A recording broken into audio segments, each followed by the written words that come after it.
সাহাবাগীদের গায়ের গন্ধে বমি আসলে রোজা ভেঙে যাবে কিনা, বর্তমানের খুবই রেলেভেন্ট একটা প্রশ্ন।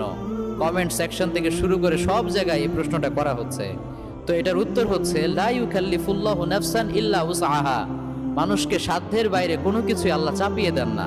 অনিচ্ছা সত্ত্বেও যদি কেউ বমি করে ফেলে তার রোজা ইনশাআল্লাহ ভেঙে যাবে না।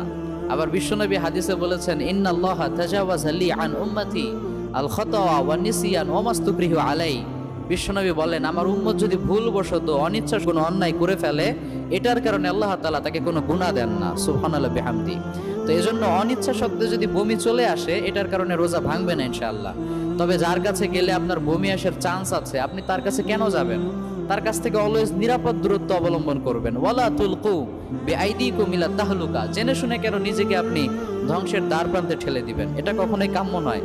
এজন্য যার কাছে গেলে বমি আসার চান্স আছে, দেখলেই বোঝা যায় যে গোসল করে না ঠিকঠাক, অন্তত রোজার সময় তার কাছ থেকে আপনি নিরাপদ দূরত্ব অবলম্বন করবেন ইনশাআল্লাহ।